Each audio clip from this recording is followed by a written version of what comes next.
Cash Call live again. Brian Curtis, Dale Archdekin back for another week. Thanks for joining us, everybody. We're live on Facebook now. And Brian, you know what? I was talking with one of my clients, and they said, "Hey, I'm booking appointments." So this was an ISA that I was working with, and they said, "I'm booking appointments for people to talk to the lender, and a lot of them just aren't picking up, or they're not, showing up for that phone call." And what can we do about this? And so I said, well, let's listen to some of the calls. And it turns out that the pitch was pretty decent about speaking to the lender, and I just wanted to hear if I could hear any kind of if there was anything that was missing, if we're not explaining the value to these people, or if they didn't see that there was a good reason to do it. But the call sounded fine. And by the way, Jared Nasso submitted a call to us here in Cash Call. By the way, everybody, you can submit your calls for us to play, and Brian and I would be happy to comment on those. But Jared had submitted one. We listened to it. Brian and I both listened to the call. For the most part, everything sounded good. It sounded like the woman would have that lender conversation. And I've even pulled a call of somebody that we know ghosted, and we can listen to the snippet, and you'll hear it sounds like they're going to have that call. And so then I'll give you guys some questions that you can ask, and I'm sure that Brian may have some kind of reinforcers or best practices for trying to improve the show up rate of either a phone call or Zoom or a live appointment. Absolutely. Let me share my computer here. So let's listen to this one actually. Okay, that's fine. Yeah, so what I'm going to do, is this a cell phone? Can I text you? Sure. Okay, I'm going to text you the link to our app. This is a ISA talking to a lead. We're 5 minutes into the conversation, done discovery, all that kind of stuff. She's about to get commitment to have a lender conversation. Okay. And do you know, so I know you haven't spoken with someone about financing yet.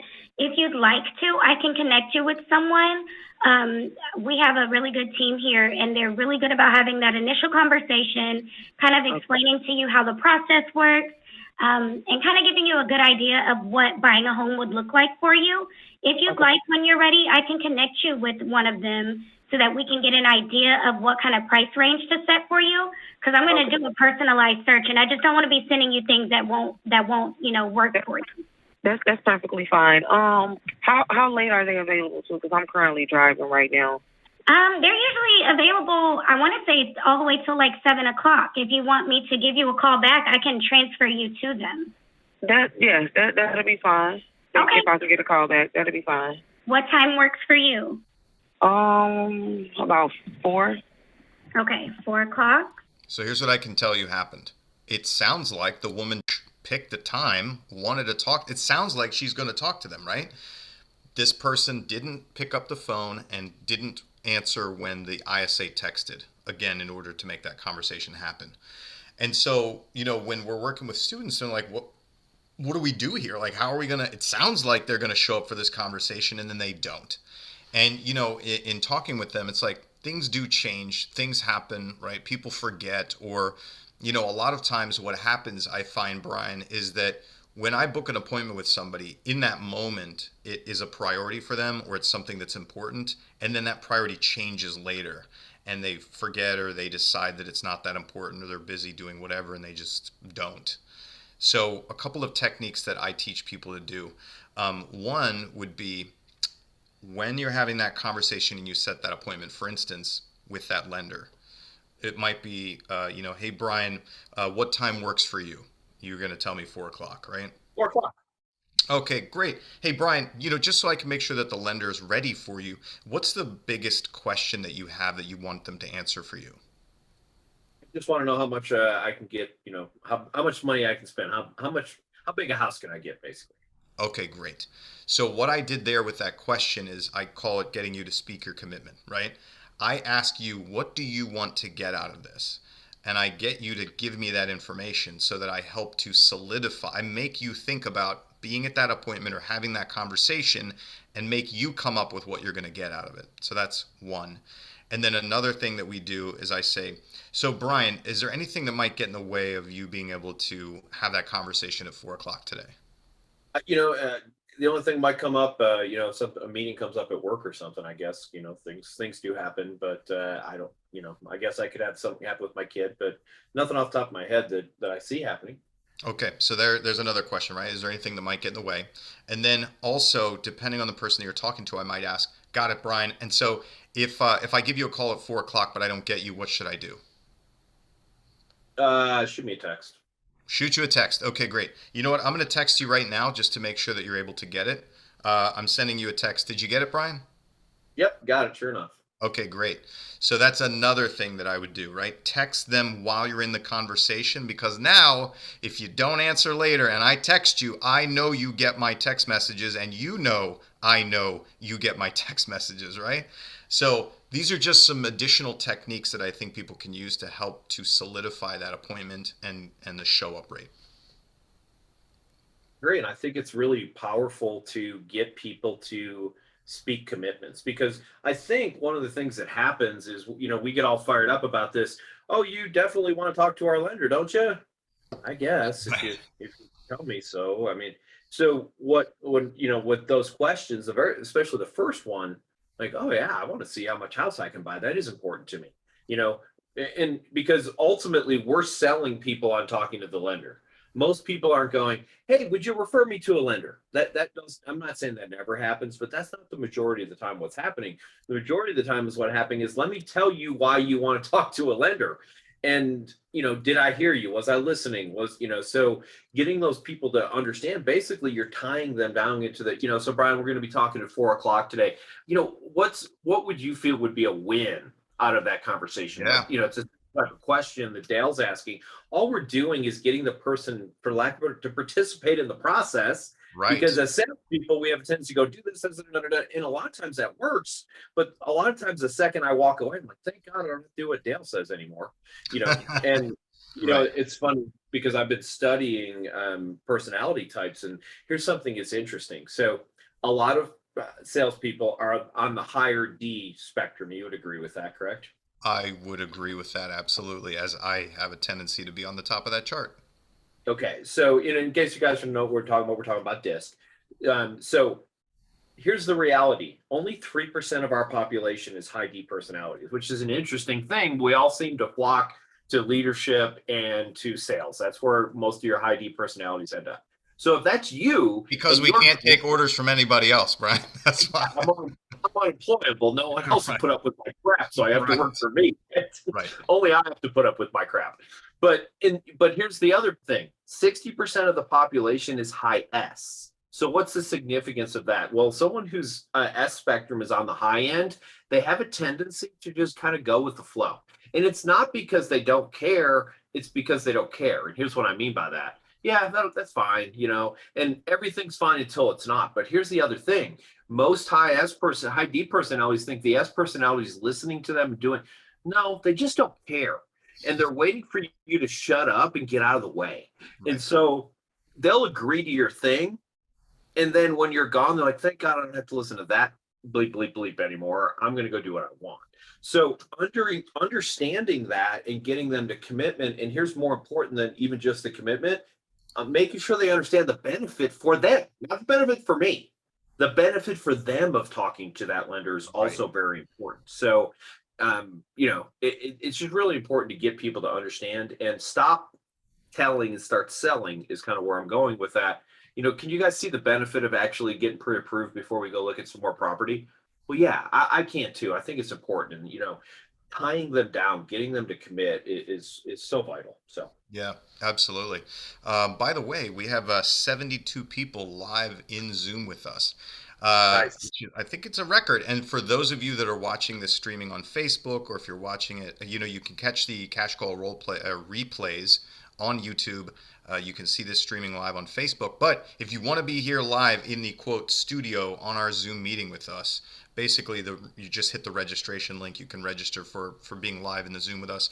And just a reminder, anybody who's here, publish any, hit us up in chat with any questions that you have. We can answer those things live. But Brian, you have a call for us today, right? I do. And, full disclosure, this is not the best call that I've ever played. So now wait, what do you mean by that? Meaning that There's not embarrassing things that we can throw rotten fruit at in this one, or There's plenty of that. oh, so it is a good one. The So worse they are, the better. You know what we should do? We should probably do some best of, worst of, right? We should sort of like we should have the Razzie Awards. It's like, hey, all right. you really shit the bed on this one, and you get an award.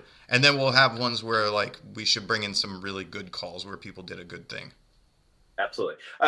Dale, and I don't know how to operate this since it's on your end, but somebody mentioned that the chat is disabled, so we might want to Chat is figure out how that. disabled. Yeah, Oh, that's beyond my technical expertise.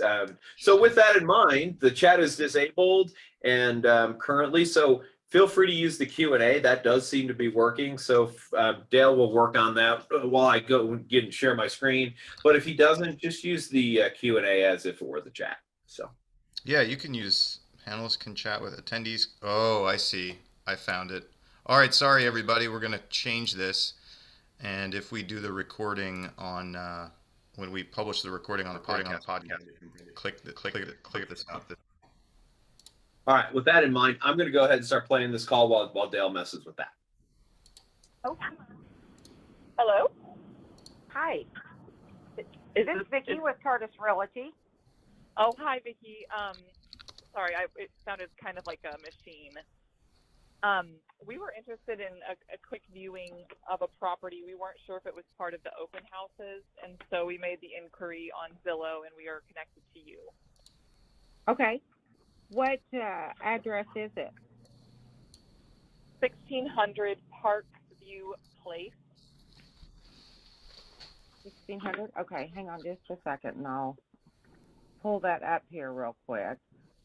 Nope. Pause You it. said, Go ahead, I Dale. would just say, when would you like to go see it? I want to see it 30 seconds from now. Okay, fantastic. And then go into discovery. Okay? Just do that. Don't look the property up.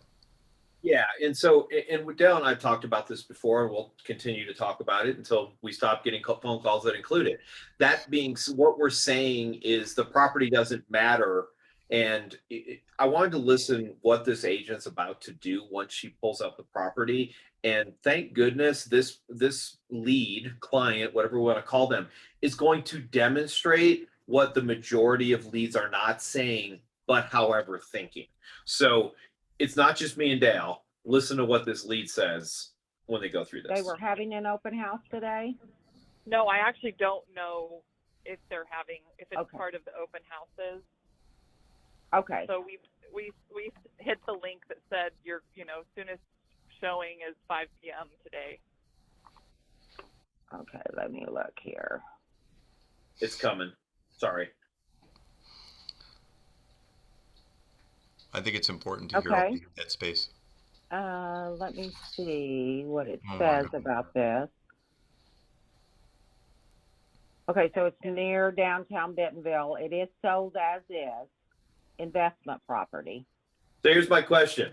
Did this lead ask for any of this information? Oh. And here's the other thing that we need to remember as agents, all the stuff that this agent is about to read to this potential client, they already knew it. You know how I know? Listen.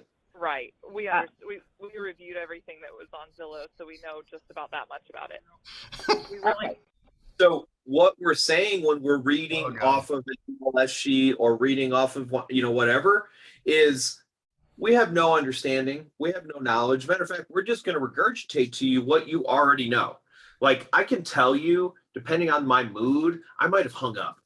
And I'll just because and I'm an extreme example, Dale, and I'm probably pretty extreme examples. That being said, you can hear the irritation. Like, why are you telling me this? I didn't ask you this question. You're not answering my questions. You're not providing value, is what this lead is saying. Yeah. So At this point, like have you ever called like a government service building or like city hall, and you get that person who clearly doesn't know shit about anything, and you probably know more than they do, and you're like, God damn, I'm talking to the wrong person.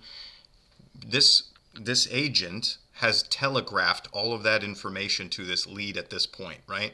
She didn't know the property. She's spending time looking up the damn property. She, like to your point, regurgitates information this lead already knows from Zillow. Like all of this is like you are the wrong person to talk to, and it negatively impacts this agent's ability to then capture this piece of business potentially. That's why Brian and I are harping on this, because she's shooting herself in the foot right now. You cannot know anything, but at least fake it better and change the subject is what I'm trying to tell everybody, right? Because the only thing that matters is this lead that agent is talking to, are they a ready, willing, and able buyer or seller? And so far, the agent has done nothing to figure that out. Fair enough. Just want to know if we can get inside of it. Okay. Let me see what is available today. So, by the way, hold on, wait one I second. just said it was 5 o'clock. Time. Okay. So I don't You know. guys currently rent or I was own? saying something there, but I want everyone to hear what she said. I'm not going to play it back. I'm going to check showing time. Another thing I want you guys to stop doing, if you're doing it, or anyone who's new to this game, nobody knows what showing time is if you're not a real estate agent. Nobody knows what a FSBO is. Nobody knows what an expired is. Nobody knows all these lingo terms that we use, and they're great inside the industry. You know, talk about those things. That's fine. Don't say them to the client. Like one of the things I actually laughed at one time, I listened to a phone call and the person said, well, you're a FSBO. I'm like, what did you just call me? You know, be careful not to use these terms. They're industry terms. It's important. Now? We own and we live in Colorado. Oh, okay. So are you wanting a video or are you here? No, ma'am, we're here. We're visiting. Okay. Let me see. Oh my God. I'm going to play more of it because some things happen at the end. Okay. We set the appointment. I'm going to fast forward this a little bit. All right, Brian. Okay. Has this call been reviewed with the agent? Not yet. It's coming. Don't let her see cash call, but somebody needs to play this call with the agent and help her with this. Yeah. And you know, I'll say this, one of the better agents that I know, in our area, I'm going to go and say, you know, benefit of the doubt, we're having a bad day. We weren't prepared. We weren't confident. We all have those bad days. That being said, and I'm going to get on another high horse. One of the things that I really hate in real estate is most of the agents that I'm seeing, whether they're going on an appointment or answering phone calls or making phone calls, are not prepared. So one of the things I want people to think about is, how confident does this agent sound? Scale of 1 to 10. I'd say 3. Okay. I'm not interested in working with somebody who's not confident. Now, again, my personality type may not be everybody else's personality type, but I want, and you know, it's funny, I'm working with a guy and he said this, clients want to be led. Yeah. You can't lead if you're not confident. And do I actually need you to be confident? No, I need you to act confident.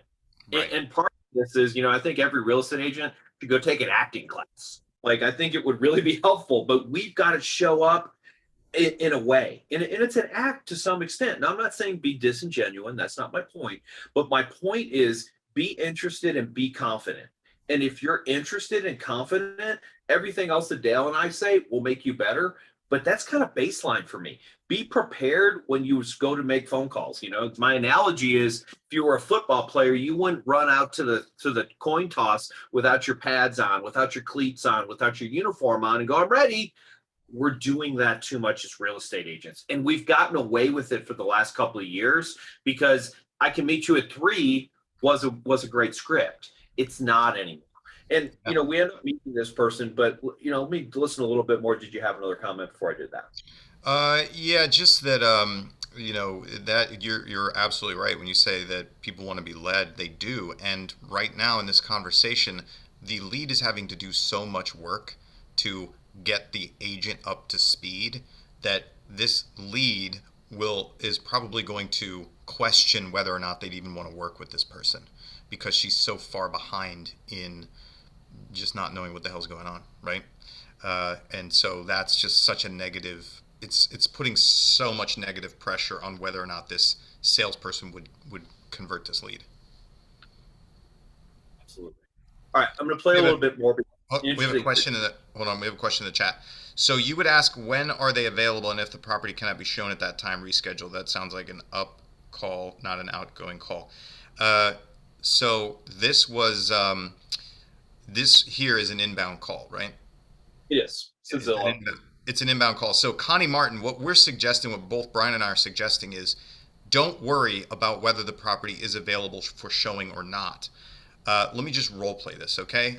Connie, I'm going to demonstrate this for you.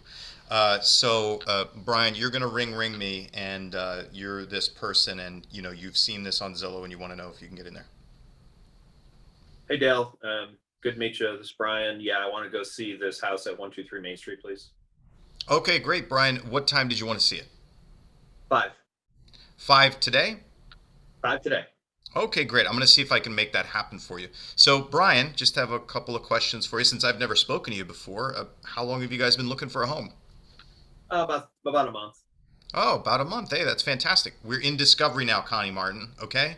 Do I know what property he's talking about? No. Do I know whether I can show it at 5 o'clock today? No. And it doesn't matter right now. I'm going to have a discovery conversation with Brian. If Brian shuts me down and doesn't want to talk to me and only wants to see the property, then I'm going to have to stall him, or I'll have to open it up and see if I can book it. Book the damn appointment and then have the conversation with Brian. Well, and I'll take it a step further. I've booked appointments on houses that didn't exist. And that's not an exaggeration. I didn't necessarily do it on purpose. I couldn't figure it out, didn't know where it was. Great, I'll meet you there at 5 o'clock. By the way, if there's an issue, please answer my phone. If I call you, it's because there's an issue and we need to have a conversation before we look at the house. Yeah. And I've done that. And then I'm like, call a guy, well, the house doesn't exist. That one was probably too far. You don't want to have this conversation because it makes you look slightly incompetent. But at the end of the day, this house is on Zillow. It's for sale. Great. I'll tell you what, why don't we just schedule it for 5 o'clock? There's a lot of people looking at houses right now. So I'm going to tentatively schedule it for 5 o'clock. And what I will do is, if there's an issue, I will call you. So, and that's literally all you have to do. And what's that going to look like? Remember this: very easy to cancel an appointment, much more challenging to set one. So what could happen is you could, I've seen a lot of agents do this. Let me check, let me call the listing agent, let me call whatever, and I'll call you back. I call them back and they don't answer. And now I've kind of set the appointment, and worse than this, I don't know if they're coming to the appointment. I don't know if I'm going to the appointment. I don't know what's happening.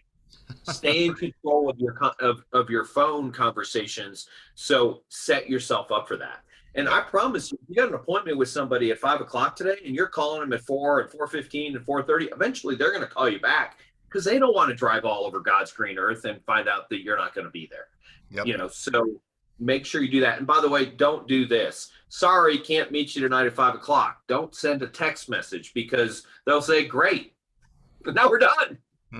Right. You always have to do that. So anyway, let me play just another minute of, there's not very much of this, but I wanted to play something at the end because there's another opportunity missed here. 5090? Correct. Okay. So, are you guys working with another agent? We're, just because we've done some of these inquiries, it's been the same process with you with another gal. We only reached out to another realtor to try to, figure out what the market looks like. That's kind of the point of our trip. So yes, to be completely transparent, we're kind of just interested in seeing the inside of this and meeting a few different realtors. We're not committed to anybody at this point. Oh, okay. Okay. So, yeah, I'll be there at 5 o'clock there in Bentonville. Thank you. Okay. Thank you. Bye-bye. Okay. So a couple of things. Is there any other houses that you would like to see tonight after this house? Yes. Why? Because I don't want this person hanging up and calling the next person on Zillow, and after that person calling the next person on Zillow. And full disclosure, this has happened to me. I show up, I've got 2 other houses because I'm being a prepared realtor. I've got 2 other empty houses around the corner, and I'm all excited. I'm like, hey guys, if you don't like this one, I got these 2 other ones, and literally had some, oh yeah, we're looking at that with Bob at Remax here in about 30 minutes. Yeah, right. Yeah, and Eric pointed out in the chat that she also missed an opportunity to find out what this lead is looking for in an agent, right? Which is a great point to make and something that you would want to figure out. Yeah. So Richard Larkin asked this, why wait 30 minutes? Let's go inside now. I don't understand what that means. Oh, that was Eric. I'm not sure what he meant there. Let's see. Did somebody let's see. Let me read this question. This is out of the Oh, Q&A. Richard Larkin. Sorry. Yeah. Is it wise to schedule and then show homes without any representation agreement in place? So, is it wise? Wisdom is something that's probably beyond me, so I'm not going to answer that directly. But this is my philosophy. Is very simply, you get one for free. And why? Because too many agents get so focused on representation and pre-approval before they go show somebody, is they miss an opportunity. Because I want you to think about this. I don't know about you guys, but if this person calls me off Zillow, says I'm in town, I'm interviewing agents, which is what she said, right? She said, I'm interviewing agents, really. Do I really want to say, well, I'm not going to show you this house until you sign this agreement? In my opinion, all that says is, great, you're not my agent, I'll go with one of these other people. And, the law of reciprocity is a real thing. So what am I going to do? I'm going to give you a free showing in hopes that we have a good relationship, we build rapport, I show value, and then you're going to reciprocate and choose me as your agent. So again, Richard, we don't know each other, and I don't know what the intent of that question was. I will say, for all those people who are in litigious states, so basically all of us, make sure that you're disclosing whatever agency that you need to disclose. And what I mean by that is, hey, by the way, I just want to let you know that, until we sign an agreement, until we go over this, then technically, you're unrepresented. I would love to do that, and I'd love to talk about that later. Whatever your method of disclosing agency is, let's make sure that we're doing that, especially if you're showing one of your own listings. Or one of your company's listings and creating dual agency. Yeah, Richard, I would say that these days, trying to get a buyer broker relationship agreement signed in place before you meet with somebody face to face or before you let them go see a house is very difficult to do and might not be the best business practice. What Brian said is that you may have some sort of disclosure that you're required to provide to a consumer prior to doing any kind of business with them or even, advising them or showing them property. So do that, but usually that's a disclosure thing. It's not an agreement, a required agreement. Hopefully that answers the question. Yeah. And we used to call it sales prevention, and not as much with buyer broker agreements, but people are like, I'm not showing anybody until they get pre-approved. And I can tell you, if you want to not succeed, unless you have a ton of potential clients, that's a great way to not succeed. So, get out there and just, I just don't run around playing bellhop, especially to people. I agree. So Richard says, I don't run around playing bellhop. And here's, who may or may not be qualified. I agree. You get one for free. And it's just like anything else, though. It's a lead generation to me. I've done step one of lead generation. I've gotten a phone call. I've gotten you on the phone. Step two is we're going to have a meeting. I'm not going to get anybody to sign. I've never once tried to get anyone to sign a buyer broker until I've met them. That's just where I come from. So. Yeah, and so for everybody listening, you can just you can prepare the person that you're going to have a business conversation when you see them, right? Something like, hey, Brian, that sounds great, man. I'd love to see you at 5 o'clock to check out this property. So usually when I have a new potential client like yourself, we'll go out, we'll take a look at a home like this. You and I can meet each other. I can tell you how the process works if you choose to work with my company. And then, if we hit it off and it looks like I can really help you find a great home, you and I can talk about how that professional relationship would work together. Sound good? Sounds good to me. Okay, there we go, right? I've just prepared Brian for that buyer broker relationship conversation. Yeah, absolutely. And again, 98 out of 100 agents are better in person than on the phone. So the buyer broker conversation, for whatever reason, is very challenging for a lot of agents. So do it in your strength. Do it when you're building rapport in person. Do it when you feel like things are going really well. Dale, it feels like you and I could really work well together. It feels like we've got some good things going on. Do you feel like, we would be a good fit for answer? Absolutely, Brian. Perfect. So I'm tell you what, I'm going to show you this and then go over your buyer broker agreement. But again, for me, I don't want to do that. I don't know about you, but I sure as heck wouldn't hire an attorney over the phone, having talked to them for 3 minutes. It just, No. it doesn't make sense. Right. Yeah. Jennifer wrote in a question here, I think. So, in essence, the agency disclosure agreement would be something we would want to hand them at first person contact. Jennifer, the agency disclosure agreement is something that you either need to, it depends on your state, depends on your laws, just follow your laws. If you have a disclosure that needs to be provided to someone, you probably, depending on your state, would need to email it to them. I've seen it actually as an attachment on real estate agents' emails when they email a confirmation or something to somebody. In some cases, you have to get it signed in order to prove that you provided it to them or whatever it may be. But just follow your state laws, Jennifer.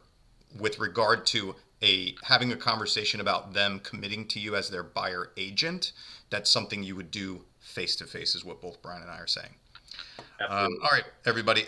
Connie, to answer your question, YouTube is Cash Call is on. Cash Call currently is on our Smart Inside Sales YouTube channel. So we have a Smart Inside Sales YouTube channel where we post the replays for Cash Call. You can find them there. If you just go onto YouTube and Google Archdekin, I'm pretty confident you're going to run into this one because I don't think there's any other Archdekins on YouTube. All right, everybody. Thanks for joining us today for Cash Call. You make the show happen for us, right, Brian?